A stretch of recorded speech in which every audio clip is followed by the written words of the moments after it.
Hello, hello, hello. Happy Tuesday. Welcome in right here, Fantasy Life on Sirius XM Fantasy Sports Radio. So excited to have you back here with us. Another day closer to the season starting, another day closer to your fantasy drafts. This is the week to lock it down, and we are so excited to be back with you. Kendall, Valenzuela, Adam, Ronis. Adam went to a Mets game last night. They won. He's happy. Everyone should be happy. How's it going, Adam? How you doing?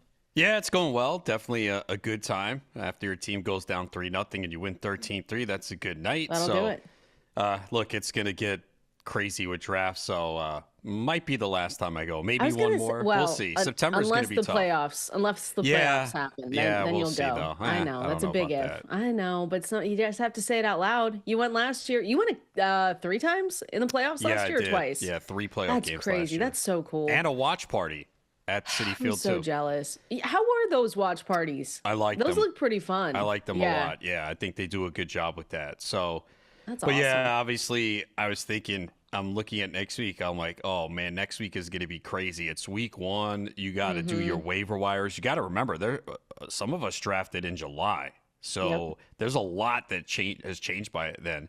And we talk about how the ADP changes from, if you're drafting this week, just to last week, 2 weeks ago. Imagine more than a month ago, the things that have transpired. So, oh yeah, don't forget that week 1 waiver wire is extremely important.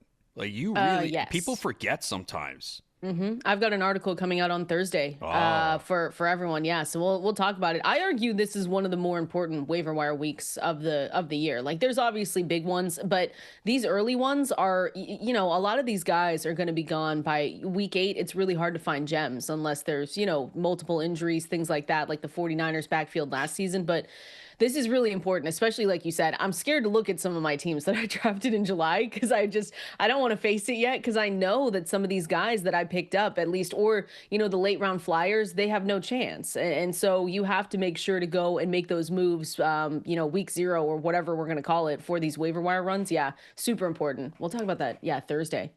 Yeah, I'd say this next week's waiver wire that opens up in week 1, because a lot of times you're getting a player that you can start for the rest of the season. And you'll see in competitive leagues like big money spent in week 1. Now, it doesn't always work out. I'm sure there's a lot of examples we can go back to and be like, yeah, that was wasted money. But I also remember Puka Nacua was even going back years, Philip Lindsay after week 1.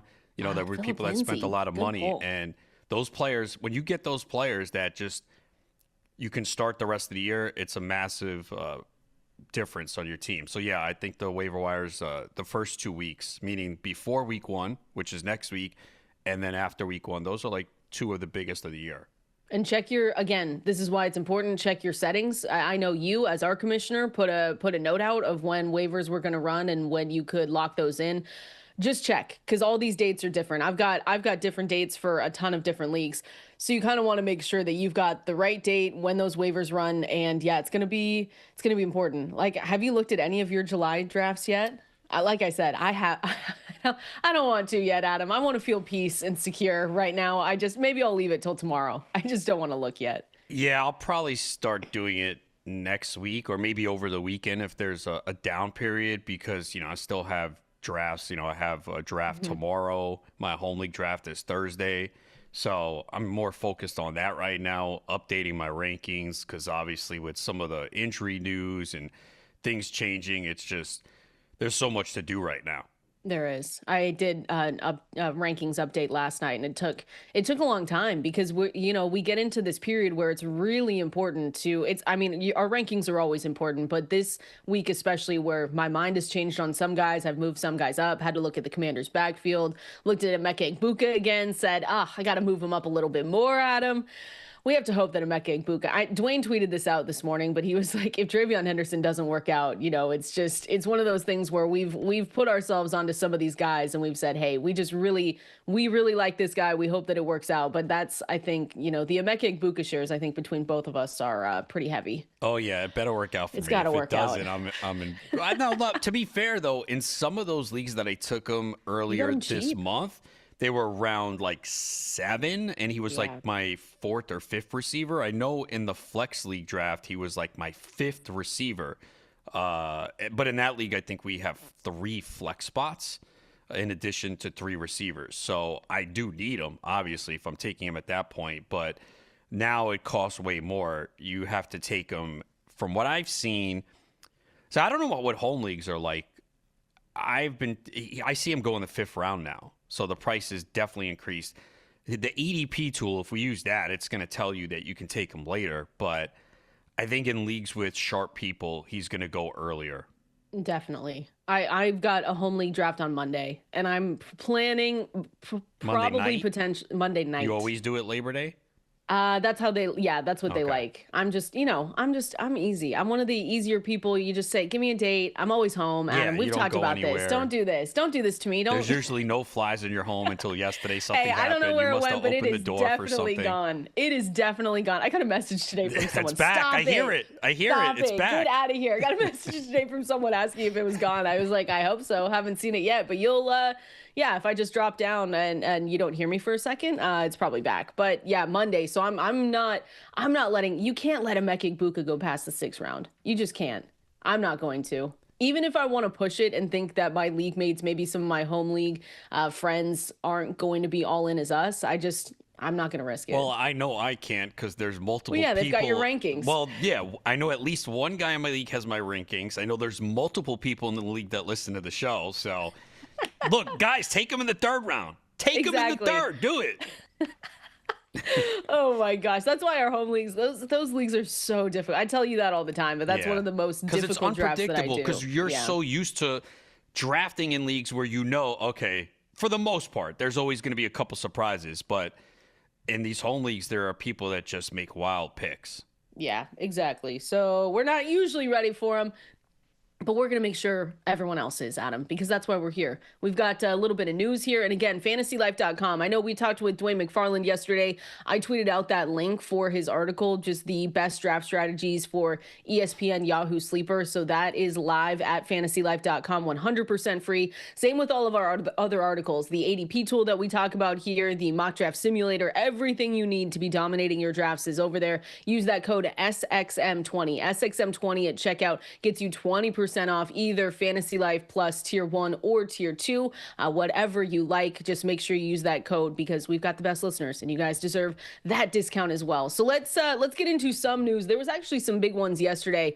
Maybe not surprising to us, Adam, but Joe Mixon was not activated. And the bad vibes just seem to get worse over there with Houston Texans and that backfield. So if you did not hear, Houston Texans running back Joe Mixon won't be activated from the non-football injury list by the deadline is today. So if you hear us talk about it, it's today, 4 p.m. Eastern is the deadline. That makes him ineligible, and he is going to be out for at least the first 4 games of the season due to the ankle injury. So it's the ankle injury that we heard about, weeks ago. I want to even say maybe a month ago, that's kept him out of training camp. And we just said, listen, it wasn't already good with Joe Mixon. They brought in Nick Chubb, but now we definitely know that Mixon, who again, 29 years old, he had over 1,000 rushing yards last season, 11 touchdowns as well. He was a good pick last season. He had a really tough schedule in the fantasy playoffs, Adam. I went back to check, but you kind of knew that going in. So hopefully you had a second option if you did draft Joe Mixon. But again, this is one where we said we're staying away from this backfield, and yeah, Joe Mixon missing the first 4 games. What do you think about it?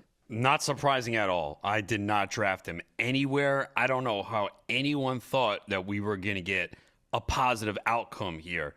There's been nothing that was encouraging with these reports. It always was negative, and this is another example where if you are optimistic with injuries, how it can backfire. So there's a chance that I was seeing some people say he might not play this year. So I've heard bad things about it. So where I had him ranked, it was basically like, hey, you're not drafting him, but now I pushed it. Basically, he's off my draft board.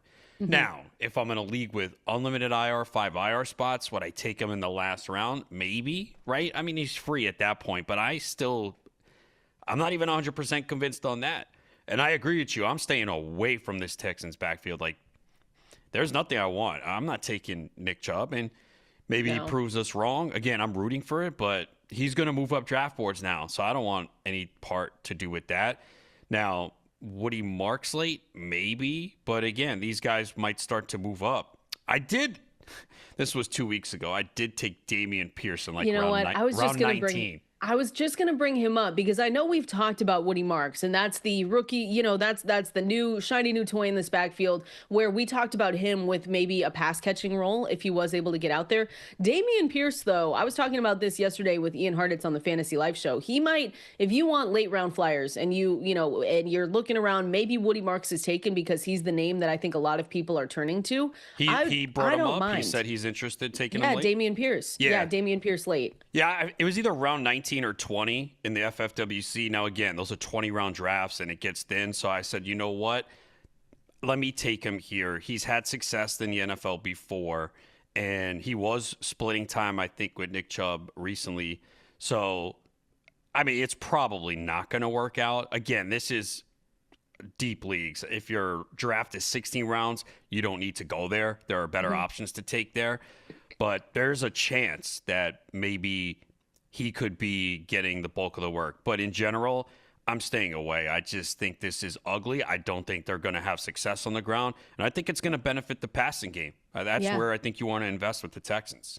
Yeah, I said that, like I said, yesterday. You guys can go check out that show. It's anywhere you get your podcast. But that's what I said to Ian is I said, look, I'm happy to be wrong. We've said, how many months have we said that on Nick Chubb? I'm very happy to be wrong on Nick Chubb. Maybe he returns to form, but just with the sample size that we got last season, and I think people forget, he broke his foot last year. So he's not coming off a season where he was fully healthy 100% of the time, and now we're going to get another fully healthy season of Nick Chubb. So he broke his foot last season, and then when you look at some of the other stats, when you go deep into it, he had career lows in yards per attempt at 3.3 last season, and then percentage of carries that gained at least 10 yards was at 4.9%.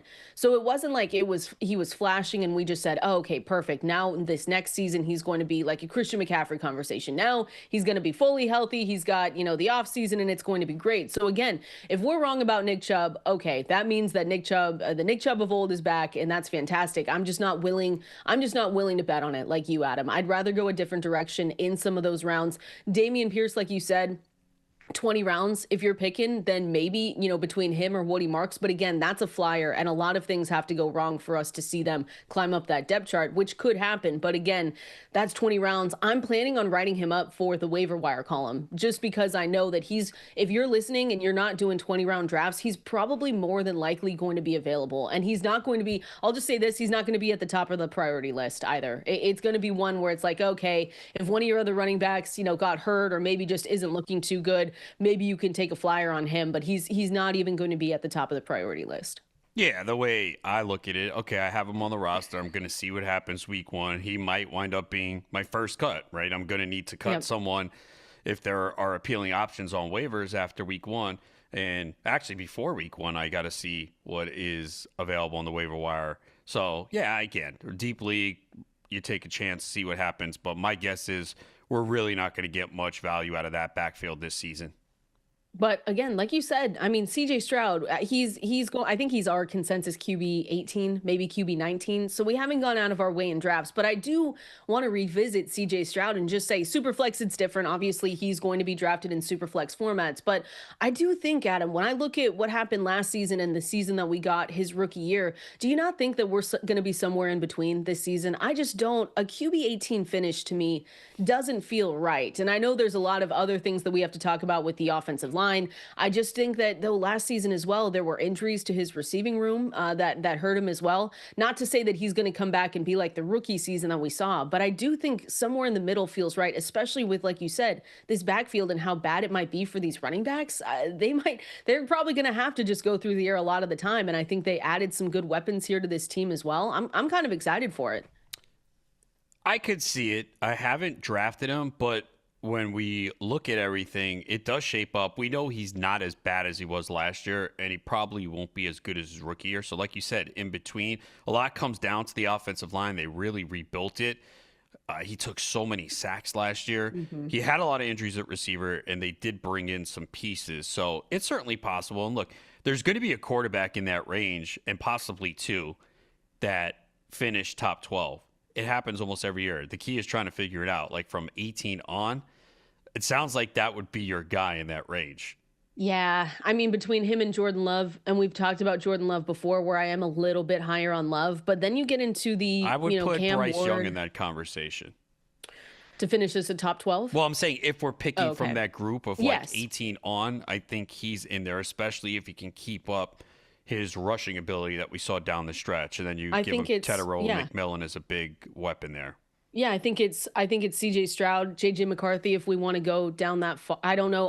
In our rankings, like we're very high on him, but in some others he's outside the top 20. So I want to throw his name out there. Okay. Jordan Love, and then I'd say Bryce Young as well. Michael, we haven't talked much about Michael Penix. Do you think he could again, we have a small sample size, so that's been really tough to say, what our expectations could be. We've talked about him in regards to Drake London and the expectations that we have with London because he was absolutely peppered with targets for when Michael Penix was in there for the Falcons. And we had 3 games in 2024. He averaged 14.9 points per game. We're talking about Penix here now. And he was pushing the ball down the field. He had a 10.1 ADOT, which is average depth of target. He was looking for those chunk plays. I wonder if he should be in that conversation as well as someone that's going late, maybe going to be a waiver wire guy where we say he's a waiver wire hero. But we've only really talked about him with Drake London and them connected. Yeah, it's certainly possible. So they averaged 32 points in his 3 starts. Now, again, it's only 3 games, but he does have a good arm. He can scramble a little bit. So, yeah, I think it's certainly possible. Yeah, it's again one of those things where you're right. One of these guys, it is going to happen. It happens, like you said, every single season. Look, no one saw Sam Darnold coming last year. No. I didn't see anyone. There might have been a couple Baker Mayfields. But yeah, there's usually always that one big surprise that we're all like, wow, no one saw this coming. So I guess, could it be Daniel Jones? Stop. We have said that before. He can run. He's got weapons. Maybe look, if Sam Darnold could do it. Listen, is this not the best situation that Daniel Jones has been in his whole career? Maybe. Yes. Yeah. Yeah. So I know he fits because what's the profile that has to happen? You have to change teams, right?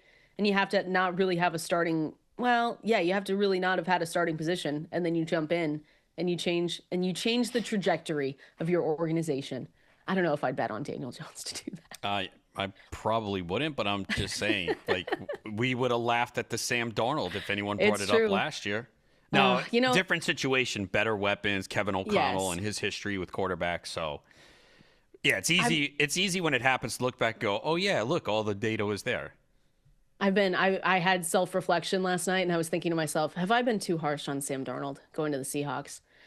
No. And then I sat back and said, probably not. No, so I'm going to stay. I just don't see it happening in this environment. I'm going to stay. Hey, let me just say, Jalen Milroe, for what it's worth, if that ever does happen, talk about a waiver wire hero, at least for the rushing upside that we could potentially get. Seeing him a little bit in preseason, again, we never want injuries, and that's my team. You never want to see anyone go down. But Jalen Milroe, for what he's flashed with potential, if you got him in Dynasty, you should feel pretty good.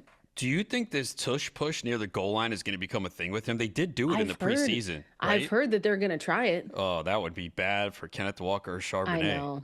I know. Well, all signs to me, Adam, point that they're trying to keep Kenneth Walker healthy. Yeah. If they've been testing that, I don't know. And it makes sense because they want Kenneth Walker healthy. They haven't really gotten it. Last year was 6 games that we've talked about. So I don't know. Could you imagine though?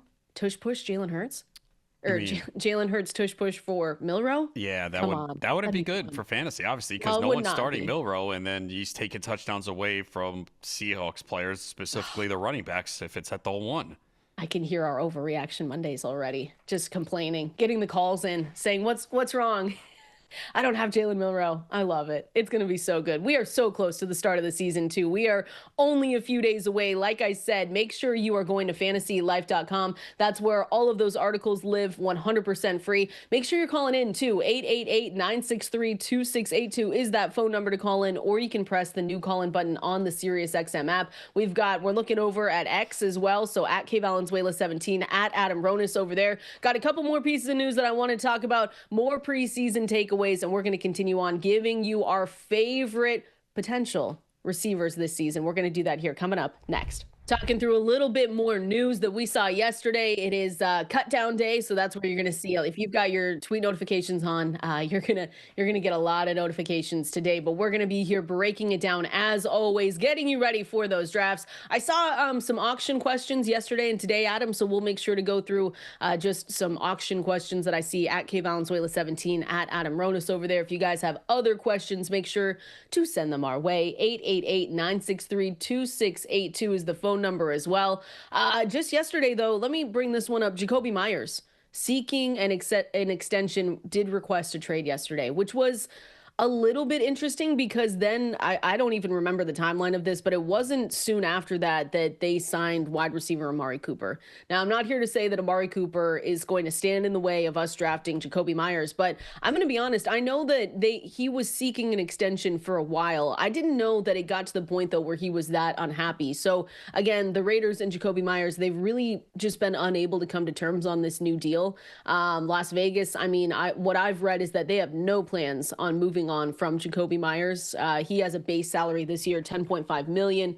And then he's got a cap hit of $14.98 million in 2025 as well. So I don't know. Is this something you're monitoring, Adam? Because I've been drafting Jakobi Meyers. He feels like someone that a lot of people overlook sometimes in their drafts, but he's kind of one of those receivers that is consistent for you. And I did like the move with Geno Smith going over there. You've got Pete Carroll as their new head coach. So is any of this worrying to you? Amari Cooper signing or him wanting a trade at all? Not really. I don't think Amari Cooper does anything. I think he's done. You look at a lot of the metrics from last year, they were career lows. He had a tough time getting open. So I think maybe this speaks more about they weren't really happy with the rest of the receiver room. Now, I have been drafting Dante Thornton. I did take him in the GST league, so I'm still going to hold on to him and see what happens in that receiver room. But I'm not interested in Amari Cooper. And I was probably one of those people overlooking Jakobi Meyers as well. Were you? Yeah. Oh. Come on. I know he's been good. I mean, he's just consistent. It's one of those, it's almost Tyler Lockett-esque when I look at him because it's just like, oh, okay. Like it's nothing flashy or amazing, but I mean, he did what, 12.9, 13.3, 14.1 points per game over the last 3 years. Oh, yeah. Look, Gentry comes in. He's going to be involved in the passing game. They're going to be more run focused. You do have Brock Bowers there.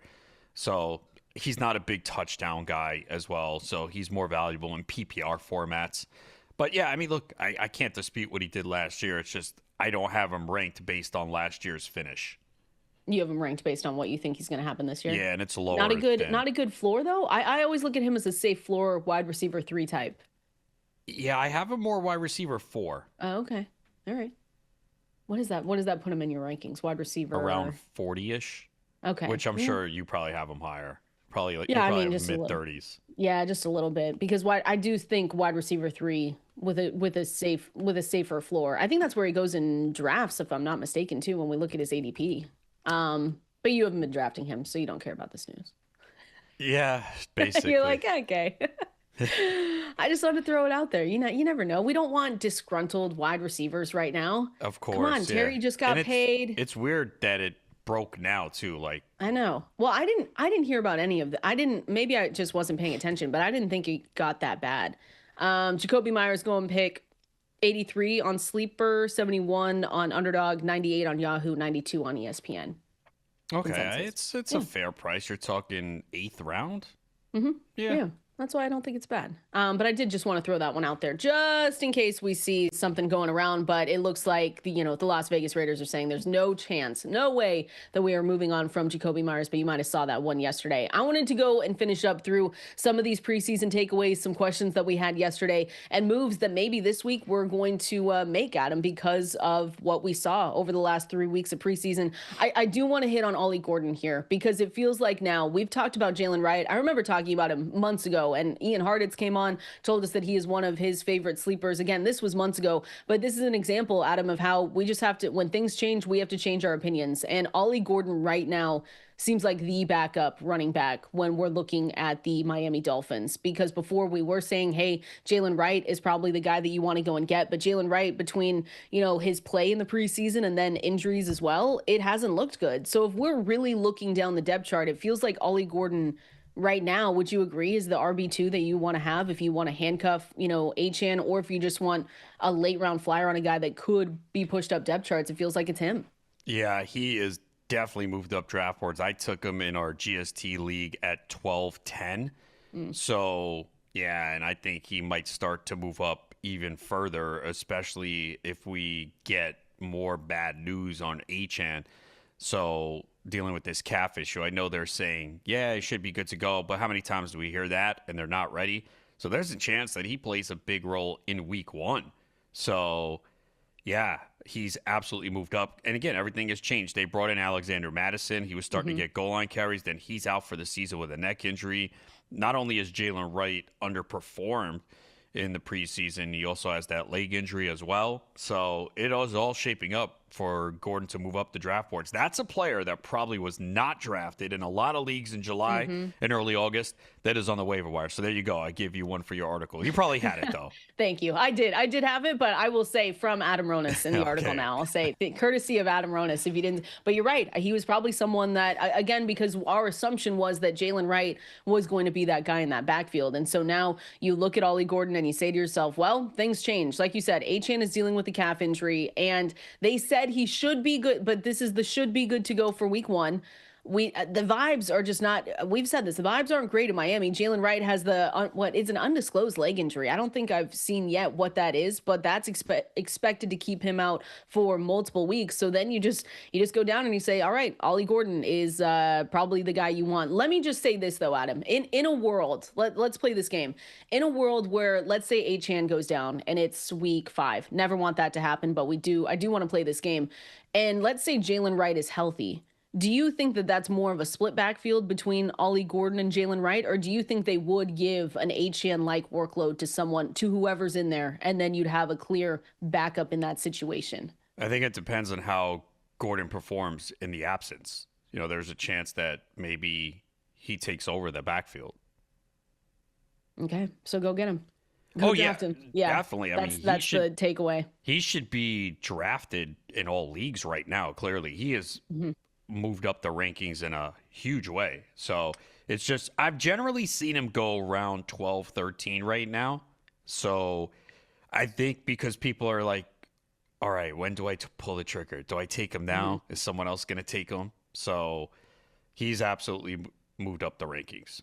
Yeah, I see him. He's actually the most expensive on CBS. Is that because of you drafting him early? 120, pick 126. That's the Adam Ronis special. Yeah, 126 is where. Okay. 126, and then so that's earlier than 181 12. on Sleeper, which I'm a little bit more surprised about, but 169 on ESPN, and then Yahoo's 130. But you're going to see him, like you said, move up, especially this last weekend, this last push of drafts. I was actually surprised in our charity league that we did that I thought we would get him, and someone else took him before us. So maybe they listen. Probably, maybe they know. Yeah. Probably. We've got the best listeners. Let me just say this. Just a couple of other receivers that I've seen questions on. Again, at K Valenzuela 17, at Adam Ronis, late round receivers. I want your thoughts on not only Torrey Horton but Elic Ayomanor from the Tennessee Titans. Haven't talked about him much, but I guess a good chance to start doing that now. He had a 100% route participation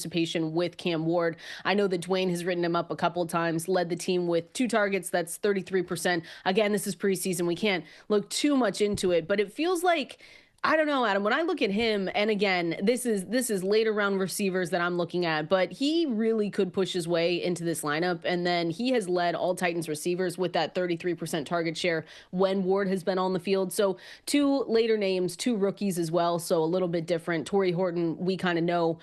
He had an ankle injury last week in practice. He wasn't able to play in this last preseason game, but to me, it feels like Torrey Horton can beat Marquez Valdez-Scantling out of that spot. So I kind of like both those names as later round flyers if you like them. Yeah, I was eyeing Ayomanor in our GST league, and then someone named Kendall Valenzuela took him in round 15. Woo! So, yeah, and I did take him. I think I just took him in a best ball on DraftKings. But, yeah, he's a late pick. Yeah, I think round 15, 16, that's basically where you're looking at. And, again, he could be a guy that you wind up cutting. But if you think Cam Ward in this offense can have success, there's an opportunity for him to be that number 2 receiver next to Calvin Ridley. So I'm definitely eyeing him in draft slate. No Tyler Lockett for you? No, Titans, no, too old. Okay, all right, that's fine. Oh, so sad. I'm so sad about that. But yeah, Cam Ward, it'll be interesting. Had years of service for us. He was a guy that, like you said, it was kind of undervalued almost every year. Drafted him a lot. Stopped last year, and I'm not going back this year. You knew when to stop, and I didn't. I was like, I still have to draft him, you know. But it didn't work out last season. You always have to know when to break up with someone. What, an older receiver? An older receiver, especially. Which older receiver are you breaking up with this year? Who have you not? Well, you broke up with Tyreek Hill, actually. You've not taken Tyreek Hill. Like Tyreek Hill, if you follow my rankings, there's no chance you get Tyreek Hill. Now, there is a part of me that says you could be wrong here, right? That's the scary part. Because if you're wrong on a guy like Tyreek Hill, it could cost you. That's the problem. Mm-hmm. But again, the vibes are just terrible in Miami. We haven't have you heard anything positive about Tyreek Hill this offseason? No. I've he runs fast still. That's it. He's fast. He's still fast, which I guess, could make a difference here. But I haven't heard any. No, I've heard more good things, honestly, about Jaylen Waddle than anyone else, than any receiver. Him. You can get him 2 to 3 rounds later. I've heard really good, the connection with Waddle and Tua Tagovailoa is really strong this season. I don't know. So I guess that's the guy. The relationship between Tua and Tyreek Hill wasn't good. To repair it, that's not what you want to hear. Yeah, it was just odd. So you have broken up with him. It is one of those guys, though, like you said. I have a few shares of him. I definitely drafted him over the weekend in Las Vegas. But it was one where I just didn't, you don't feel great about it. You're like, okay, as my third receiver, I did see you take him, and I was wondering, but he was your third receiver. He was my third, and it was 3 receivers, 2 flex in that format. So I just kind of, but I didn't feel great about it. You know what I mean? I didn't like anything else that was going on around me. And so I just said, I'll take Tyreek Hill. It was between him and DJ Moore because there was a big receiver run. And so I said, okay. The thing is, if you are right about Tyreek Hill and you draft him and he comes close to what he did 2 years ago, or even 3/4 of that, that is going to be a massive difference, and we'll be looking back like, how did we let Tyreek Hill slip? So that's the scare. There's the two scary guys to fade are Tyreek Hill and Christian McCaffrey, because if you're wrong on them, you're in trouble. I actually remember when we said at one point in one draft we will probably take him. I haven't done that yet. I'm gonna have to get on that. Because we did say that, because in how many drafts we do, it is difficult to just not get a little piece of everyone out of the first round. I have still not drafted CMC, and it is making me a little bit nervous. I haven't either. You know what? Should I do it in my home league? I've picked 9. Oh, yeah, you should. You should. Let them know right now. They're all listening. Yeah, so you know what? I know the guy at 8 is listening, so don't let McCaffrey slip to me, because I'm going to take him. Yeah, don't let him do it. There we go. There we go. The mind games of drafts. It's time for that season. All right, we're going to continue on here. I've got Would You Rather Draft Edition. I'm going to go through some of these receivers that have very similar ADPs. I want to talk about Deebo Samuel, Stephon Diggs. Want to talk through some others here, including DJ Moore, including Jordan Addison. We're going to give you those names coming up here next. Mike's Hard Lemonade is partnering with Matthew Berry and Fantasy Life to give away weekly prizes all season long, including a trip to this year's big game. Prizes include Fantasy Life Plus subscriptions, gift cards to New Era, Homage, and Knockaround, TV soundbars, and 2 tickets to the big game. And not only have Fantasy Life and Mike's Hard partnered for this sweepstakes, but we've also collaborated on a new 12-pack of exclusive flavors, including Hard Pink Pick 6, Hard Pineapple Rush, Hard Berry Blitz, and Hard Apple Tackle. So go to www.mikeshard.com/sweepstakes/fantasylife today and enter the sweepstakes, and go to find the Mike's Hard Fantasy Life 12-pack at a store near you. 21 plus only, premium malt beverage. Mike's Hard Lemonade Co., Chicago, Illinois. No purchase necessary to enter sweepstakes. See official rules at mikeshard.com/sweepstakes/fantasylife. Oh, this is Fantasy Life right here. Hopefully everyone is having a great start to their Tuesdays. We're going through Would You Rather Draft Edition here, Adam, presented by GoPuff. Found some guys with similar ADPs depending on where you're drafting, seeing which one you would rather draft going into the season. I know, shout out to Josh. He's been listening to us, and he's been asking a little bit about DK Metcalf and our expectations, where we've been drafting him, if we've been drafting him a lot. So shout out to Josh. Let's talk DK Metcalf here. And again, that's over over at I see your questions over there at Valenzuela 17 at Adam Ronis is where you can send those in on X. But I wanted to do DK Metcalf going up against DJ Moore, and we can talk DK Metcalf first here. He's got an ESPN ADP of 50. Sleeper is 46.3. Yahoo 50. CBS 50. It's pretty close across the board here, Adam, when we look at it. And then DJ Moore is another one where he goes pick 59 on ESPN, 48 on Sleeper, 56 on Yahoo. So when we look at both of them, are you drafting more DK Metcalf, DJ Moore? You could say neither. You could just hate on both of them. So lately it has not been either one of them. I did take DK Metcalf in some early best balls, but there's a little concern about this Steelers offense. The thing about Metcalf is, he should get the most targets on the team. The problem is, though, how many targets is that going to be? How good is this offense? So the relationship with Rodgers, you would hope would be good. And look, we talked about it. DK Metcalf has been a disappointment. He is underachieved after having the first 2 big seasons in his first 3 years. It just has been... He's fallen flat. I mean, but it is a new team, new offense, new quarterback. But it's still, you don't feel great drafting him. So I haven't taken him lately, and he's actually moved down my rankings. And DJ Moore is one of the more difficult players for me to figure out. There's always a handful of players every year, no matter what fantasy sport you play, that you're just like, I'm not sure what to do here. And I feel that way with DJ Moore because he's a player that I've drafted almost every year. Really like him. Love the talent. Last year was a disappointment because it was a lot of short passes, which was great in PPR leagues. Like if you had DJ Moore, you're like, yes, another 2-yard catch. Yes, another 3-yard catch. And they were piling up. So because he had 140 targets and 98 receptions, but it led to 966 yards. We know the offense is completely different. New coach in there, but also a lot more competition for targets. We're hearing Rome Odunze has been the guy Caleb Williams is looking for. Colston Loveland, I expect to play a big role. You got Luther Bird in there. It might take some time for him. Swift out of the backfield. So, how is this going to play out? It doesn't feel like DJ Moore is going to be that number one convincingly. So, that's been the problem for me when it comes to these two. So, I think as of now, I lean Metcalf. Yeah, I've taken both. I think I'm pretty equal on both, but this is the range of the draft where we say there are red flags for some of these receivers. And that's why we've talked about the back half of drafts sometimes, because usually these two are probably out of the way because they go at that 2-3 turn, right? That's usually where we see them go, depending on, again, where you're drafting. But Rodgers is the big question when I look at DK Metcalf and the Steelers, because obviously we know he's another year older. He wasn't what he once was, but he is good enough, in my opinion, to support at least one fantasy weapon. And you'd think because of everything that they went through to go out and get DK Metcalf, that would be him. Devontae Adams, I don't want to compare the two, but he did average 17.7 points per game with Rodgers. And so I think the question is whether, like you said, DK Metcalf can level up his game like that. Because he's been a disappointment. As a Seattle Seahawks fan, I think everyone knows, I think as a fantasy manager, everyone knows that he just hasn't hit the heights that we've expected him to. And so new team, like you said, maybe a new environment helps, but I do think that Rodgers isn't necessarily like a bump where we say, oh, this is perfect. I do think that Aaron Rodgers can support a fantasy weapon because we've seen it before. He still has and I'm now talking about Metcalf, but he still has, the big playability.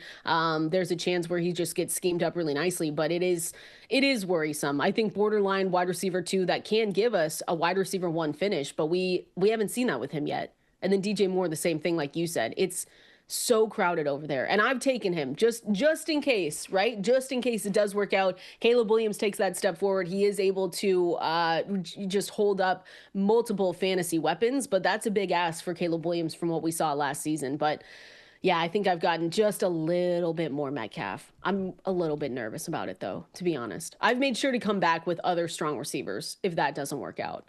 Yeah, a lot of it is going to come down to also the red zone target percentage, which you think should go up playing in Pittsburgh again with little competition for targets. But last year, he was just targeted 23.5% of the time in the red zone, which is kind of crazy for this big receiver where you think that's the area he should dominate. Yeah, well, Geno Smith in the red zone wasn't phenomenal. We can just say that last season. And two, the other thing with Metcalf is that this is projected, right, as a run heavy team. So how much does that cut into things when we look at a Pittsburgh team that we say, all right, this is going to be run heavy. They still have Arthur Smith, who hates our fantasy teams. We can clip this. We can play this every single day of every single month until the fantasy season ends. He hates our fantasy teams. So there could be weird playing time splits under him. So I don't know. I'll still go with Metcalf, but don't. You're right. Do we like either of them? Do we love either of them? Probably not. But that's okay. You had to pick one. You're going with Metcalf? Yeah, but I do go back and forth on this. I will say that. Like, they kind of have flip-flopped in my rankings a lot. I've got a couple more guys, including Jordan Addison. We know what his suspension looks like. Do we like him compared to some of the other receivers going in his range? We're going to talk about him and a couple other players here coming up next. Continuing on, Would You Rather Draft Edition here, presented by GoPuff. Want to talk through guys with similar or, close ADPs in drafts, because I know that once draft day comes, draft night, whatever it is, that you're going to probably be sitting there with the same situations that you're going to have to go back and forth on. I did want to bring up Addison, because we talked a lot about Jordan Addison, Adam, when it was wondering what his suspension was going to look like. We now know that it is 3 games. And so I wanted to put his ADP up against maybe a Matthew Golden, because I actually looked and I have not, only in best ball, which is a little bit different than redraft getting Jordan Addison, but he's got an ADP right now, 86 on Sleeper. You've got 96 on Yahoo, 74 on Underdog. And then when we look at Matthew Golden, obviously a little bit different there, goes a little bit higher on ESPN, pick 93, 92 on Sleeper. Underdog is 68.9. So my first question really is, have you been drafting Addison? Obviously, you have to be a little bit careful. We know that he gets 3 games right off the start of the season, but that's better to know that than it is for maybe, let's say, a Rashee Rice, who we have no idea when his potential suspension is coming down. But where are you at with Jordan Addison in drafts right now? So I did take Jordan Addison in our GST league over the weekend in round 7 as my wide receiver 5. Now, we do have 2 flex spots. And I was considering Golden. I figured he wasn't going to make it back. He didn't. I think you took him. I sure did. So that was a tough decision for me. But I will say this. This is, again, where roster construction and where these overall rankings don't work. Because if you just did an overall rankings, you might not think about who you're going to take to pair with Addison. So what I did is a few rounds later, I took Christian Kirk, because I know Kirk is going to be a starting receiver to begin the season. He's been on the field in 2 wide sets. What is the worry with Kirk? Usually injuries. So I need Kirk to stay healthy for the first 3 games while Addison's out. Plug him in. Hopefully he performs. So that's, again, where roster construction comes into play. If I take Addison there, I can't take Ayuk and all these Josh Downs and other guys that are banged up, because now I have 2 holes in my roster. So that's why it's really important to look at what you have drafted and go, okay, it's a puzzle. What pieces fit in this puzzle? These other injured receivers would not fit in that puzzle. So I think that's what you have to do when you're approaching these players that are suspended for 3 games like Addison or Rice, where we know a suspension is coming. Like, taking Addison and Rice together, like, that's just putting yourself, unless it's a shallow league, like, and we do have listeners that play in 10-team leagues with maybe 2 receivers and 1 flex. So if you get Rice as a bench player and then Addison's available a couple rounds later, he falls, you can do that, right? Because you're shallow starting lineup. But in leagues like this one, where we start 3 receivers and 2 flex, you cannot do it. So I do think that's a tough decision. But Golden has moved up the draft board. We just haven't seen the Packers spend a first-round pick on a receiver in, 75 years? And they finally did. It is a crowded room. I haven't seen anything lately on Jaden Reed. I think the walking boot is off, but he was banged up. But yeah, there's an opportunity here for Golden with his speed. So that was, when I saw you put that, I was like, wow, that's a really good one. That's really close, because I think I have them 1 spot apart. I do, and that's why I put him in there too, because I do as well. I've taken more Golden just because, like you said, it's fit with what I've been doing. If I'm taking a ton of rookies and then I look at Jordan Addison on my board, I think that's another risk where I just say, you know what, I need a veteran presence here. Like you said with Christian Kirk, might not be the sexiest name, but pairing a guy like Christian Kirk with someone like Jordan Addison, who, again, 3 games, off the top, you're not going to get. Christian Kirk should should stay healthy for 3 games, right, Adam? I mean, it should happen. But yeah, Jordan Addison, he's an interesting one because right. If you look at last season, it's wide receiver 3 vibes. But for Addison, I don't know. Do you think he's still ascending? I know it's just year 3, so it's a tough question, but I do think he could still be ascending in this offense. So the one good thing, remember, we've seen Justin Jefferson miss a lot of camp. It's allowed at least Addison to develop a rapport with J.J. McCarthy. So I think at least that helps. And when he comes back, you hope that, he could go in there. Look, the thing with Addison, he just scores touchdowns. I know it's 2 years, but he has a knack for finding the end zone. He does. And let me remind you of this, Adam. Your league mates want you distracted. They want you out of snacks, out of drinks, running to the store, so they draft your sleeper. You're not going to give them the satisfaction. You're going to call in GoPuff. Snacks, drinks, and everyday essentials delivered in as fast as 15 minutes. 60% off your first order with Fantasy Life 60. Make sure that is yours. We're going to the water cooler here. Coming up next.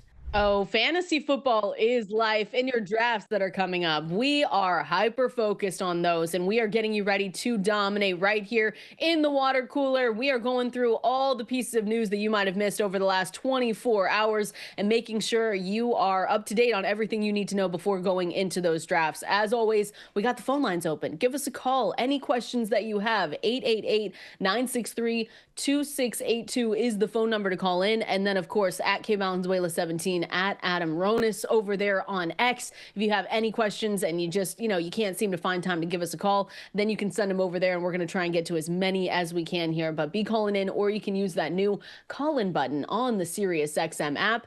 Adam, I'm looking at my Scott Fishbowl because we're talking about how important this waiver run is. I'll have an article live at fantasylife.com. We'll talk it through on Thursday. I'm going to need to hit that. Scott Fish, there's not going to be much on the waiver wire, but it is, it's a little brutal, but that's why the waivers this week, just to say it again for people, in case you missed it in the first hour, this waiver run is going to be really important. And same with that week 1. Once week 1 is over, that waiver run as well is going to be really important too. But it's a little brutal out there. I drafted a lot of rookies. I don't know what I was thinking. Look, there are a lot of players that we're talking about now that weren't drafted in July. Now, maybe in these deep best ball leagues they were, but there's still a lot of players that have kind of emerged. I just see Ollie Gordon was drafted in my fishbowl. Just want to check for that. Shout out to whoever drafted him, though. I did get Croskey-Merritt in round 18. So. Oh, you're fine. No complaining out of you. No, but that's why it's important. But yeah, it is very important. So I think sometimes people forget about it too, because a lot of people are drafting this weekend and next week. So you might not have that waiver wire run, but there are a lot of people that were drafting June, July, August. So make sure you go and check when that waiver wire runs. Have a system too. So I just write all my leagues down on paper and I put the times that waivers runs in the day, or put it in your phone with an alert, a reminder, but do something so you don't forget, because you don't want to get that email when waivers runs are like, oh man, I missed it, because there's going to be some players that you want on the waiver wire if you drafted, weeks ago. Even if you drafted last week or 2 weeks ago, we've seen a lot of players really move up the draft board, and injuries happen and roles change. And I'm going to say this too, because we have this every single year, Adam, people call us and they say, I'm 0-3, I'm 1-4, whatever it is. You can still win your leagues if you start out poorly, and it is via the waiver wire. So I always say this, and it's cliche, but do not give up. How many people called us last year where they had a slow start, had a bad start, and then they call and they say, well, we turned it around. You just have to keep listening. You have to keep reading, and you have to just keep pushing through the waiver wire, and things can break your way, Adam, because some people, depending on your leagues, they might look at it and they just say, my season's done, and they kind of give up. But that's why you keep pushing on the waiver wire. They are so important, and you can really turn those seasons around. Look at us, inspirational quotes. Should we put those on t-shirts? We should get our own t-shirts. Yeah, Never give up for drafts. Never give up on the waiver wire. That's what we should do. So we'll have that on Thursday. We'll make sure to talk that out here. I do have a little bit of breaking news that is not good for our. So speaking of our shares early in the offseason, Tyjae Spears here. It looks like, per Adam Schefter, running back for the Titans, Tyjae Spears, who suffered a high ankle sprain earlier this month, was spotted in the walking boot over the weekend, is being placed on IR, Adam, unfortunately. So that means, again, if you see any guys today going on IR, that means they have to be sidelined for at least the first 4 games of the season. Hopefully we see him week 5. I'm going to be honest, Adam. We've talked about this. Once we saw Tyjae Spears and the injury that he suffered with the high ankle sprain, we know how those work and we know how hard it is to come back from those. I stopped drafting him. That doesn't mean my early shares of Tyjae Spears. I've got a lot of them because we did like Tyjae Spears going into the season, but once we saw that high ankle sprain, it was a little bit tough at the price that he was going at to get him. And now if you are a early Tony Pollard manager, it feels like that's a good bet to make. Yeah, I remember in our early shows, we were talking about, actually, it might have been the offseason. We were like, why Pollard was a value? I did like Spears too. I was saying I was drafting both of them. But now, clearly, Pollard is the guy. And we saw last year when Spears was out, he got massive opportunity. And this looks to be an offense that is improved. They did add pieces to the offensive line.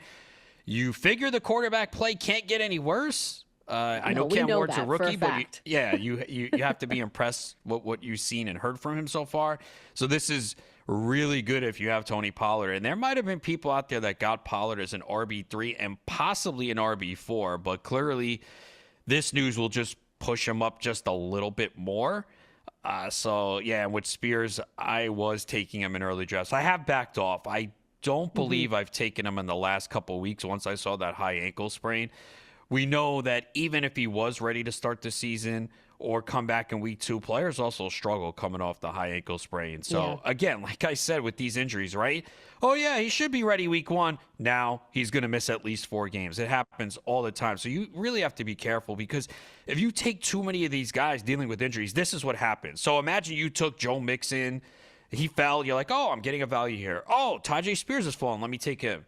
Like, all of a sudden, you're looking at your team and you're like, oh, I have 2 guys hurt. Then week 1 comes. This running back goes down. That's why you cannot afford to take on too much injury risk during your drafts because it just piles up. And all of a sudden, so I have 5 guys hurt on my bench. And, everyone looks around and they want sympathy and sorrow. And it's like, well, when did you draft these guys? Like, what did you expect was going to happen? So that's the problem with just taking too much injury risk. Yeah, and with Spears, it's unfortunate because I'm looking back. Like you said, I backed off drafting him since we heard about the high ankle sprain, but he has the explosive pass catching profile that we really like. And so when you look at the age difference too, it was always going to be more of a 1A, 1B situation in that backfield. But we were thinking if Pollard went down, Spears would obviously be the guy that you want. He was, for me, a priority RB4 target. And so now, obviously, things change again. If you're just tuning in, it looks like Tyjae Spears is going to miss the first 4 games of the season. And Tony Pollard, for what it's worth, I mean, he gave us, I'm looking at 13.1, 12.7 points per game the last 2 seasons. And for, what we've seen out of him, I think the coaching staff has told us before this happened, that it was going to be a committee. But now it's not going to look that way. And so Tony Pollard, like you said, an RB3, and you're probably going to, if you're drafting tonight, I mean, you could get him at that still. He's a discount right now. It's not bad. Yeah, I think Pollard, I think he's an RB2 right now. But going at an RB3 range. Yeah, yes, he is. He'll probably move up. I have to think he's going to move up with this news. Man, he's pick 80 in ESPN. 67 on Sleeper, 60. So Yahoo CBS Sleeper look like they've come around already. Yeah. 60 on Yahoo, 64 on CBS. He definitely was not going that high in a lot of, I have never seen Pollard go in the 5th round. Never. 6th is probably where I've seen him the earliest. I'm trying to look at, where'd he go in our draft? The GST on Saturday. Yeah, I'm trying to look. To see. I know I think I took Spears in the host league and the flex league draft. That was early this month. Yeah, so it's just one of them has IR spots, so I can put him on IR. I think I'm going to have to drop him in the other. Let me see. Yeah. Pollard. That stinks. My guess is the 6th round. Let's see. Looking at these stickers real quick. Come on. So he went in the 7th. No, 1, 3. Oh, what? 6th. Okay. You passed on him. You took Jalen Hurts over Pollard. What a mistake. What are you talking about? Get out of here. You're just jealous that I have that quarterback. Stop I'm kidding. It. I would have taken Hurts too. You got a gift at Hurts at 6th round. Yeah, please. Someone asked me if it was 3rd round reversal. That's when you know it's a good draft. I said, so Pollard went 6'5". So that's probably where he should go. I could see him. Could you see him going at the end of that 5-6 turn though? In Pushed up that far? No, probably not. Okay. Probably 6th, maybe 5th, maybe the 5th.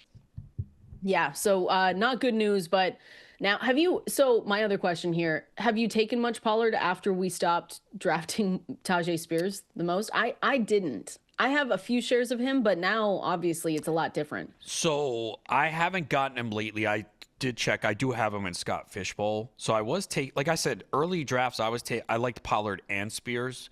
So it just depended on the price. As we mentioned, Pollard was kind of cheap, so I would take him. If I missed out on him and Spears was going round 9, round 10, I would take him. But I think, yeah, it's just so I was planning to take Pollard in that round if he made it to me. He didn't, so I went Isaiah Pacheco. So I was actually looking, which I like. Yeah, I was looking like for Isaiah a running Pacheco back in that round. Yeah, Pacheco, I know if you look at Dwayne McFarland's utilization report from the preseason, you'll see that other backs were involved. But Pacheco looked good. That's the main thing I wanted to see from Pacheco. And it looked like that burst was back. We didn't see it last year because he came back too early. And I can't blame him. You know, your team's going for a Super Bowl. They needed you wanted him to be out there. And they didn't get much out of the backfield. So they play that Friday game against the Chargers, so I'm just crossing my fingers that Kareem Hunt doesn't get in there and steal a goal line carry, because that is certainly still a possibility. I'm hoping not. But yeah, I would have Pollard and Pacheco was who I was eyeing in that round. Yeah, look, Pollard's gonna. We saw last year when Spears is out, he's just going to get a big opportunity. And it's unfortunate for Spears. He's dealt with the concussions late last year. He had a hamstring injury. He just hasn't been able to stay healthy because Brian Callahan did mention he wanted to see more of a, I don't think he used the term 50-50, but he wanted to see, a split. Yeah. So that's why I thought Spears before this injury was appealing in round 9, round 10, because they probably also want to keep Pollard healthy. Pollard was banged up last year.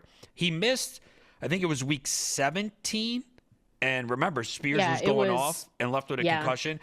So even though Pollard didn't miss a lot of games, there were many weeks he was not practicing at all. And it was scary because I had him and it was like, you know how we are. Oh, if you don't practice all week, you might not play or it's not a good sign.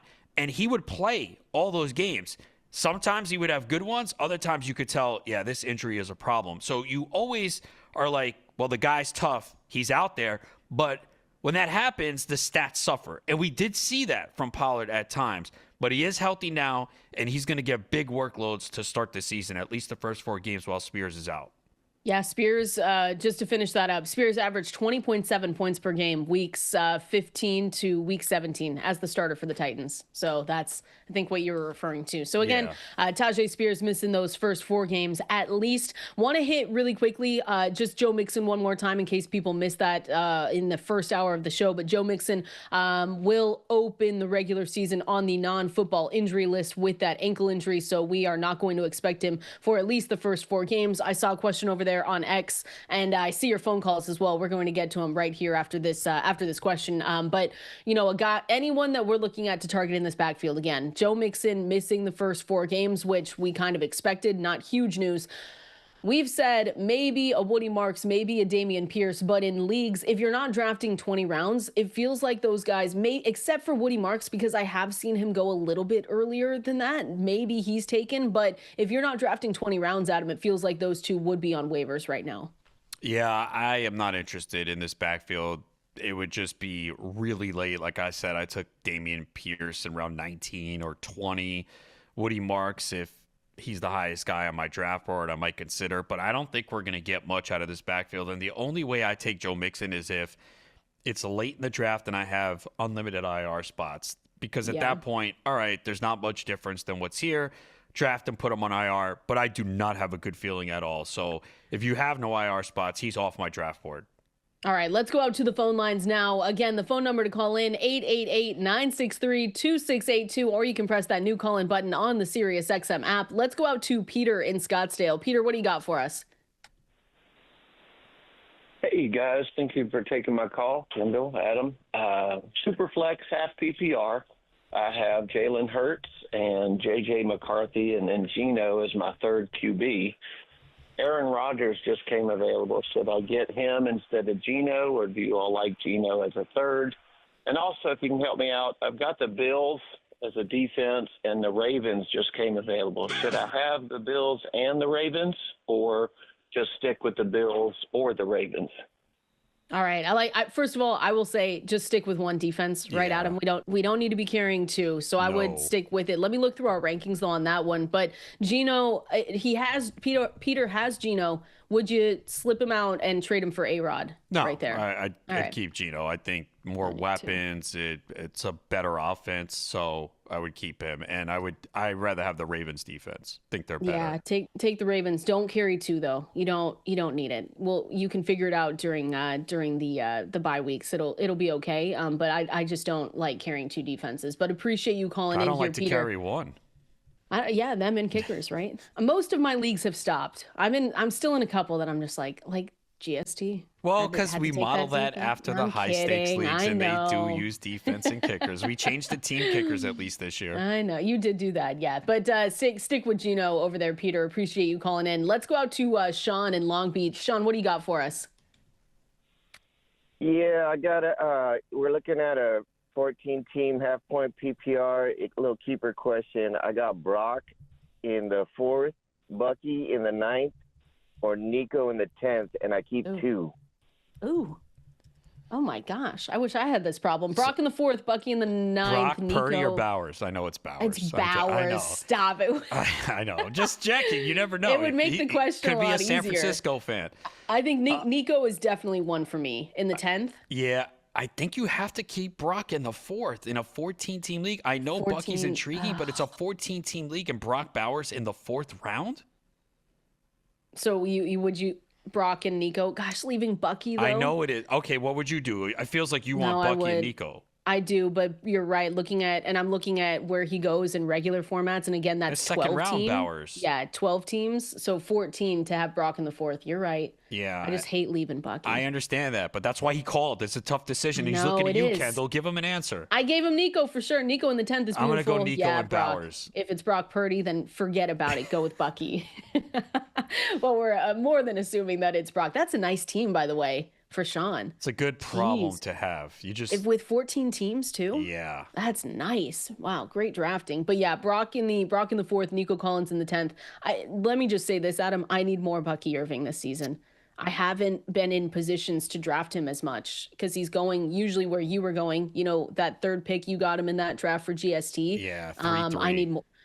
I need more of him. Him and Chase Brown, I haven't really been able. Chase Brown is very difficult to get right now because he's starting to go early in the 2nd round. So, and where you were picking at 12, you couldn't do it. You had to take those two receivers. Chance. So, yeah, Chase Brown does come down to where you're picking. You really need to pick in the middle of round 1. And he doesn't make it back. Yeah, he went right before me, right? Yeah, he did. Yeah. I thought you were going to take him. I thought I was. So if he would have went Puka Nacua, I probably would have went Chase Brown there. Would have been either him or Higgins. I probably would have done. That's the only part about drafting. That's the only part about drafting in the first 5 picks is you usually get your pick of Bucky, Chase Brown, and I'm just jealous of people right now. Let's do one more call here. Let's go out to Corky in New York. What do you got for us here?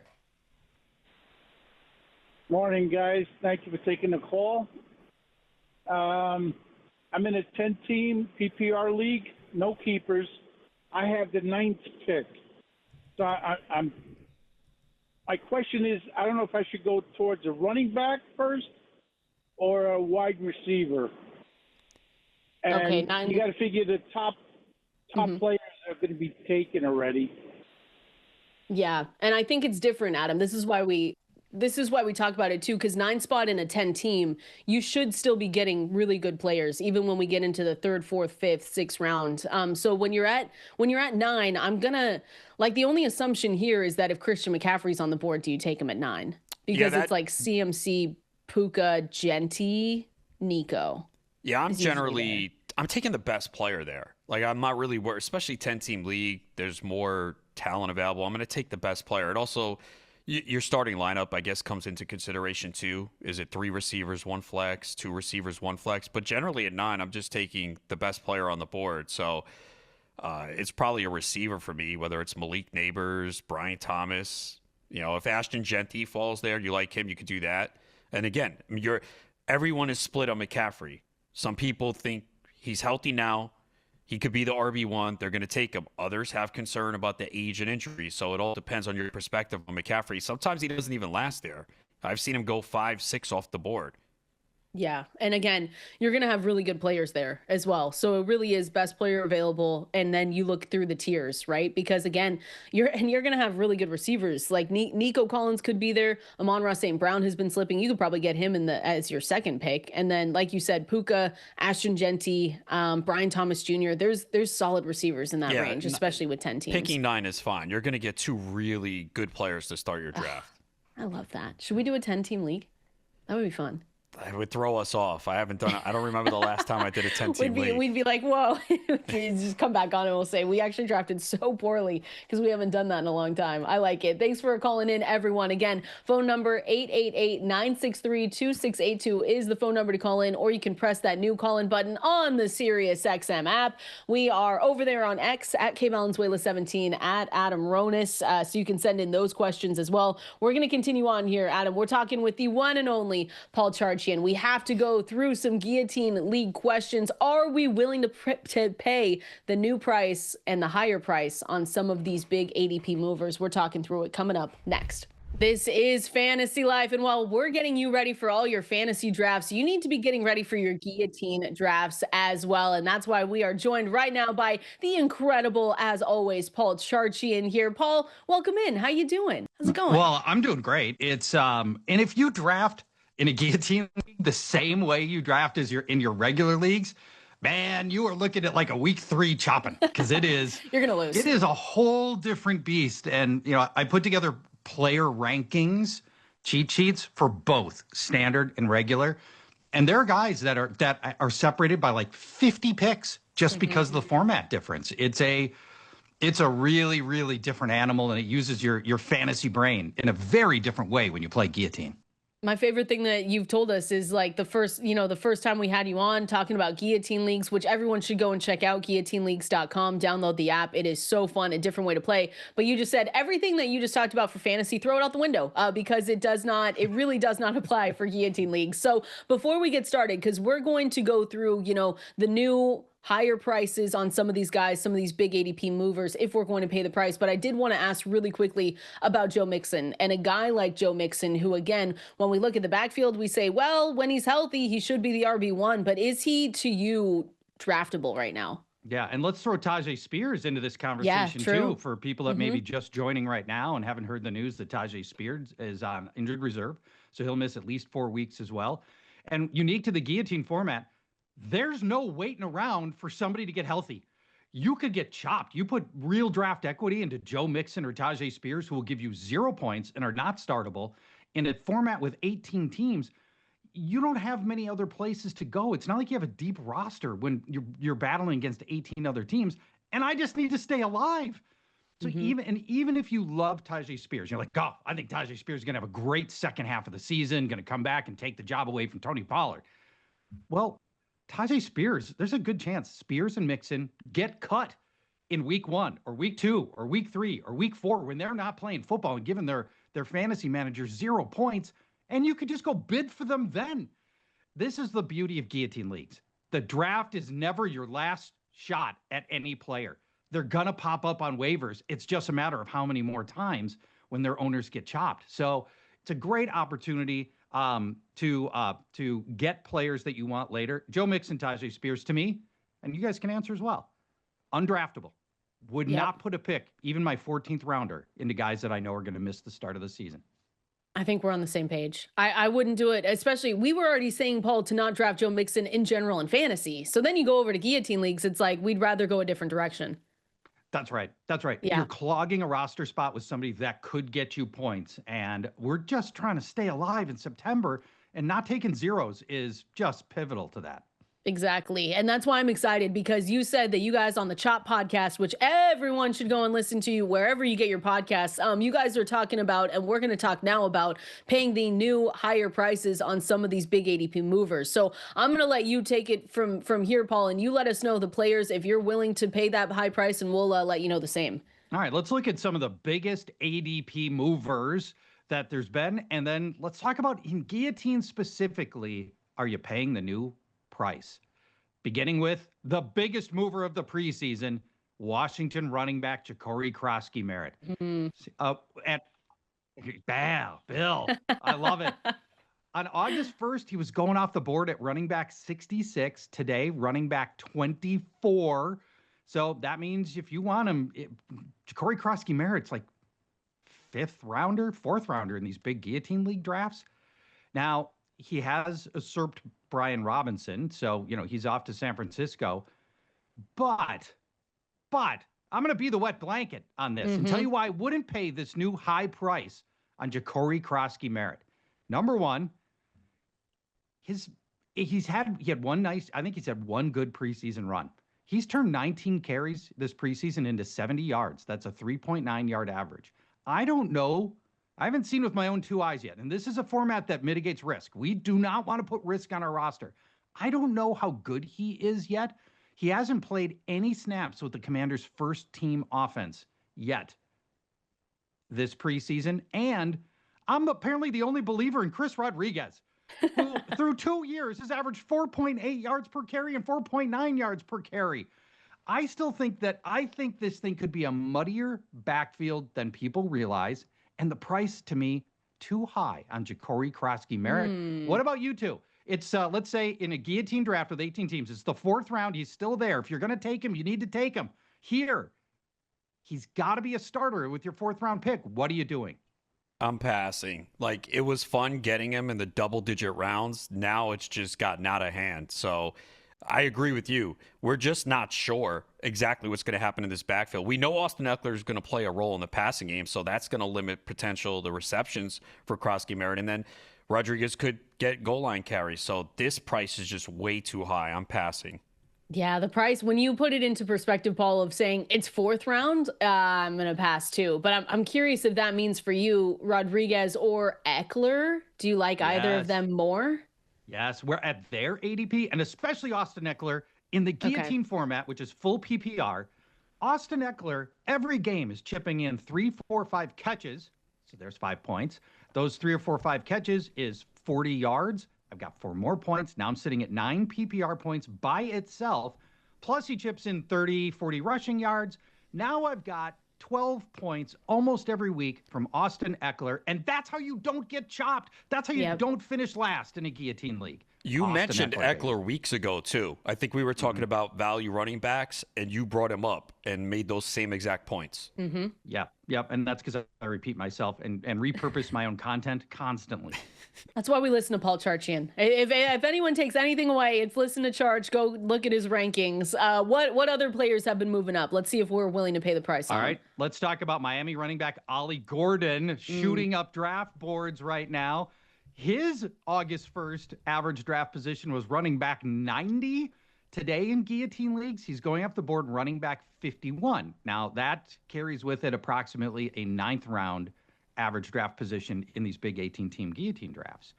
Now going ahead of Jaylen Wright, by the way, who most people think is not going to be available for the start of the season. Jaylen Wright, another guy you'll have to shy away from because we don't want to get chopped in September.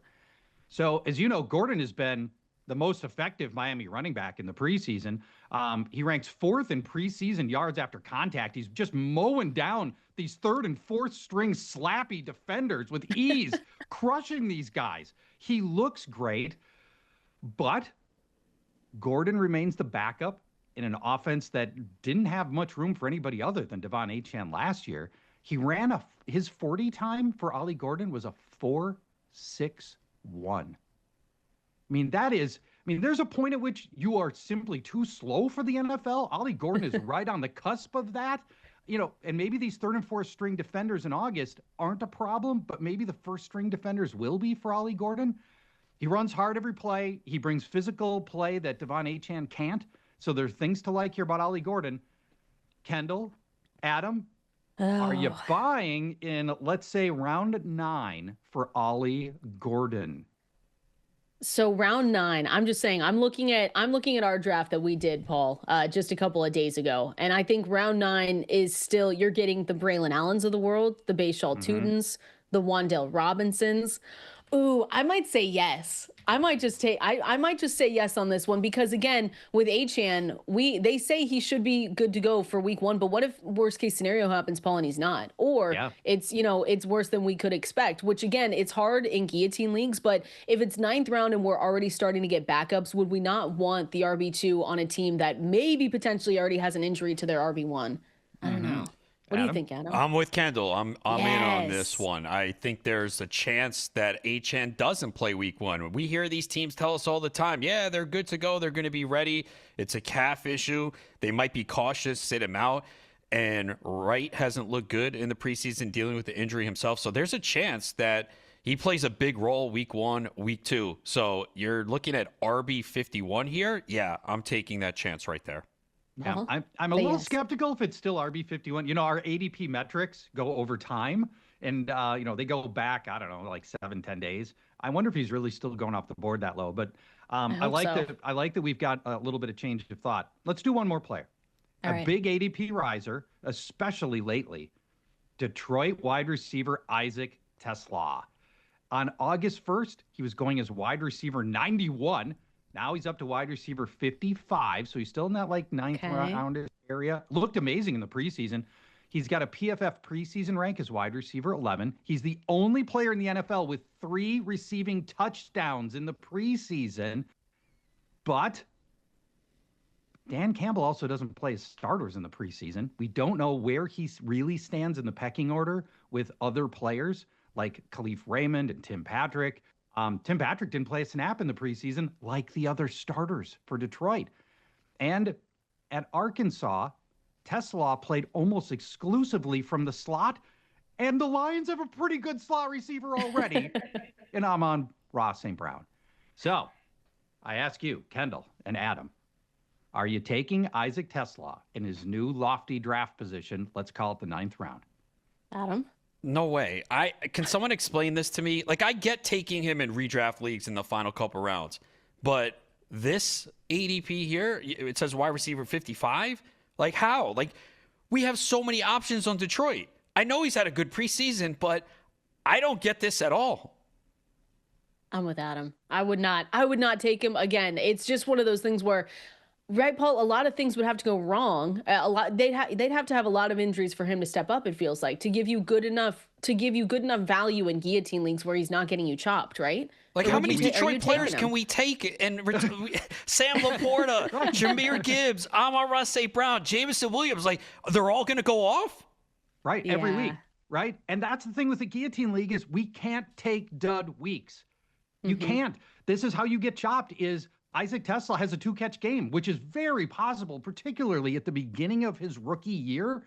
You can't get caught up in the hype here. You need sure thing producers. Heck, Jameson Williams is scary to me, right? Yes. As a high risk, high reward game in and game out player, he worries me. Let alone Isaac TeSlaa, who looks great, but guillotine. This is a far trickier process. Yep. Yeah, you can't do it. So at least we were on the same page for some of them. But again, guillotineleagues.com, Paul, that's where people can go. And the Chop podcast, everyone should listen to that. It is first of all, it's a fun listen and you get all the information you need because Guillotine Leagues, again, it's a way different format than just regular fantasy football that we're talking about. But that's what makes it so fun, Paul. Yep, it's so different. If you've been playing regular fantasy football all these years, keep all those leagues.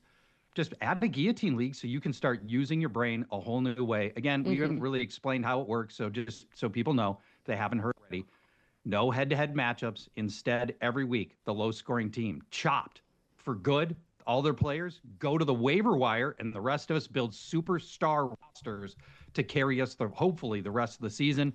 The last team standing wins your guillotine league. GuillotineLeagues.com. Make sure everyone's giving Paul Charchian a follow at Paul Charchian over there on X. And we get to talk to you next week, Paul. Big week as well. So that'll be fun. Awesome. Season's coming up. Can't wait. We'll talk next week, everybody. But we'll be talking week 1 next week. Exactly. That's why it'll be so exciting. Let's go. It's here. Bye-bye. It's here. Thanks. All right. There he goes. Paul Charchian at Paul Charchian over there on X. We're going to go through Draft or Pass presented by Premier National Sports here coming up next.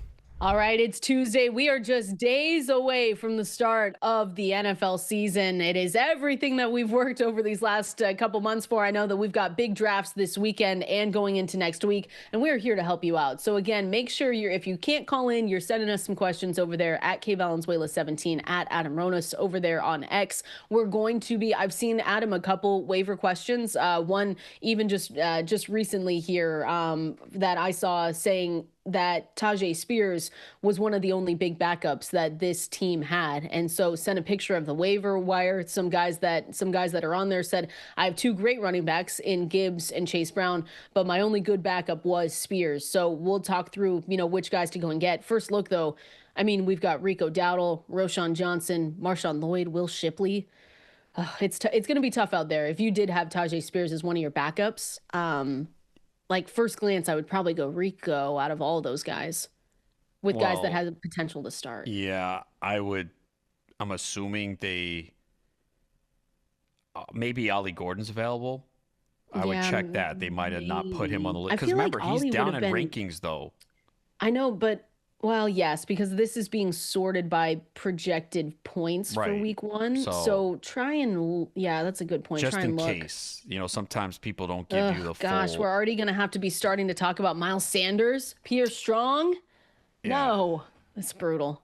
But Ollie's a good one. I hope they have other running backs on the roster, and they're just saying Spears was their 3. I hope the 4 and 5 are like okay. I mean, the thing is, you have the two main backs to begin the season. You just have to hope that they stay healthy and then other players emerge off the waiver wire. Yeah. First glance, though, Rico, Will Shipley. But Will Shipley's not getting out there unless we see an injury. But yeah, Rico Dowdle, at least in the preseason, was playing a lot of passing down roles, which is a concern for Chuba Hubbard. It's made my Chuba Hubbard shares a little bit nervous. I know, you're like, it hasn't been great because I've been okay with drafting Chuba Hubbard, and now it's like, wait a second, how's the pass catching role going to go? But anyway, we're over there checking any questions that you guys have. Going through Draft or Pass here, presented by Premier National Sports. I wanted to go through some of the older tight ends. We've talked a lot about Colston Loveland. People know our stance on Tyler Warren, that we like both of those guys, Tucker Crafts for later round guys that you can go and get. But some of these older tight ends still obviously going earlier in drafts. And so wanted to see if we're going to draft them or pass on them depending on where they're going in ADPs. Let me bring up TJ Hockenson for the Minnesota Vikings. He's got a sleeper ADP right now, tight end 5. Last time I looked, I think consensus, he's also tight end 5 at fantasylife.com because we're not going to have Jordan Addison for the first 3 games of the season. We know that Justin Jefferson, he was back at practice, all good to go. I think that was last week as well. So we can expect that. We expect hopefully good things from JJ McCarthy. Might take a little bit of time, but do you think TJ Hawkinson's being overlooked, or do you think where he's going in drafts right now is pretty much where his value is at? Yeah, I think he's going at the proper value. You see him go, depending on how tight ends go off the board, 7th, 8th round. And I'm fine with that. The injuries coming off the injuries last year is probably why you didn't see him at his best. But at least to start the season, too, you got to figure he's going to be targeted quite a bit by J.J. McCarthy with him and Jefferson. So, yeah, I'm fine with him. He's not really a target for me. I did draft him in the GST. I think it was end of round 8. I know it pissed off Jen Piacenti. It did. She sent a message in the chat, and she wasn't talking the whole time. I know. Love when that happens. Hopefully we're both on the same page, and it does work out for Hockenson. But, yeah, it was like end of round 8. We talked about some of those other tight ends that are good, too. All of a sudden, I feel better about the tight end position than I did weeks ago. Change of heart? Yeah. I mean, you mentioned the guys, Tyler Warren, Colston Loveland, Tucker Kraft. David Njoku, too. Go look at the numbers he put up with Flacco a couple years ago. I'm going to be totally honest. I've got 0% David Njoku this season. Just don't want any Browns. I mean, yeah, because if we're thinking that Joe Flacco gets like 4 games, then we get a Dylan Gabriel, Shadir Sanders. I don't know if I want to. If I'm drafting David Njoku, I'll make sure to get a second tight end. Let's just say that. Because I just don't talk about bad vibes. I just haven't gone out of my way. And most of those guys that we mentioned, I'll take a second tight end. Again, I play in a lot of leagues where it's 20 rounds. So we have the bench availability to roster a second tight end. But like an example in the charity league we did, we only have 6 bench spots. We didn't take a backup tight end, but that's easy to do when you have Trey McBride, right? You can get away with it. But some of these other players in that range, you do want to take a second tight end. Again, only if you have the bench availability. If you only have 5 bench spots, it's really difficult to have a backup tight end and a backup quarterback, because we're just already getting some questions about how thin the running backs can be. And if you already drafted a Spears and a Jaylen Wright, now you're like, oh no, now I got a couple of injured guys on my bench. So that's why it's difficult. Yeah, and that's why, again, we're talking through Draft or Pass here, presented by Premier National Sports. Going to say it again. If you or someone you know has a high school athlete looking to take their game to the next level, like we're hoping some of these backup running backs take their game to the next level this season, Premier National Sports is that team to help you through the entire process. You can check them out if you haven't already. Get in touch with their team, premiernationalsports.com. They do help rising high school athletes take their game to the next level. They've got personalized recruiting strategies and NIL education and an NIL resource for high school athletes and their families, which is so important right now. So again, premiernationalsports.com to go and check them out. I've got a couple more Draft or Pass. Let's talk through a couple more of the older tight ends, if we're in or out on them at their price, including Travis Kelce. Are you back in? Adam says he likes the tight end position again, so maybe that means he likes Travis Kelce. We're going to find out here next. Draft or Pass here, presented by Premier National Sports, going through some of the older tight ends if we're drafting or passing on them in 2025, in the year 2025, and we're still talking about Travis Kelce here. Adam, you back in? You just said that you don't feel as bad at the tight end position, so does that include Mr. Travis Kelce? So I haven't drafted him, and I see both sides to this, but I'm just concerned that he's declined 2 straight years. He turns 36 in October 5th. So, dang it, you didn't let me guess. Yeah. Look, the numbers for a tight end. See, this is the thing. When we compare him to the rest of the tight ends, the numbers look good last year, right? Because he had 97 receptions. We would crush to get a tight end that has 97 receptions. Only 823 yards, 8.5 yards per reception, by far a career low. Declined for the second straight year. The touchdowns have gone from 12-5 to 3. So we've seen the decline. Now, it's also could be his last year.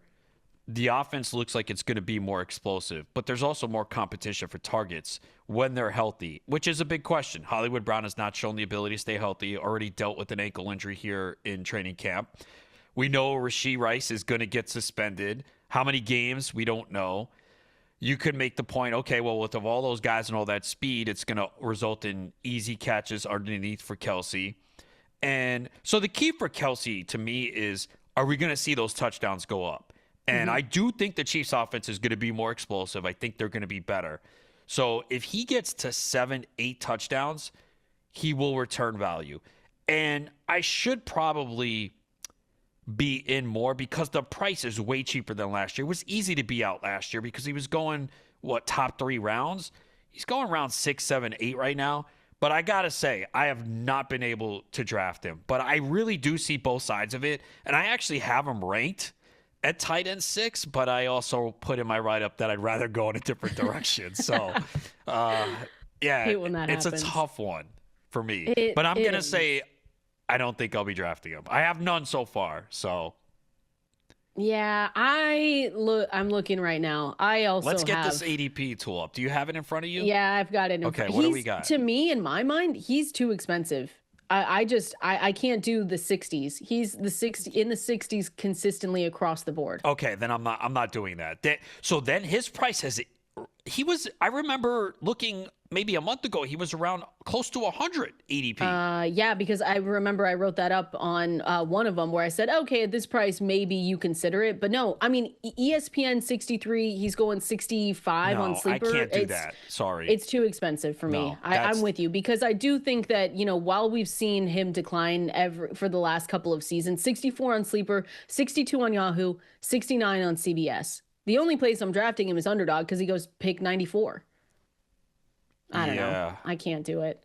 I can't do it at that price. And again, it's more. This one could come back to burn us because he could catch. That's the thing. He could catch 90 passes. But again, he caught 90 last year and it was 8 for 823. So that's the problem, is he's not good after the catch right now. So you need the volume. You need the volume, and you need more touchdowns. I think my expectations, though, again, when we say that this team is going to rebound, I look at the other pass catchers. I look at Rashee Rice. I look at Xavier Worthy. And then, yes, Travis Kelce. But I still think, 6 touchdowns? We haven't projected for 5 right now. Kelce, and the same yards. So 117 targets, 880 receiving yards. But the touchdowns still aren't there. If he gets the touchdowns, then yes, we're getting burned because he'll definitely pay off that price. If he scores 7 or 8 and hits 90 receptions again, we're going to be like, yep, we messed up. But again, would we be shocked if we came on here, though? If it's 9 touchdowns, he's too expensive. I don't hate the player. I hate the ADP. I can't get him in the mid 60s in those picks because I think there's still value on the board. Yeah, I'm not doing the 60s. If it was the 90s or even 80s, I'm more open to it. But 60s, I'm out. Too. Hate that's what we say. Hate the ADP, not the player. Yeah. Because we wouldn't be shocked if we're sitting here with 7 touchdowns for Travis Kelce on the farewell tour, riding off into the sunset with Taylor Swift. Come on, what are we doing? Yeah, no, it's possible. Yeah, that's possible for sure. Appreciate everyone hanging out with us here. We'll be back same time tomorrow. FantasyLife.com. Make sure to go check it out. Have a good day.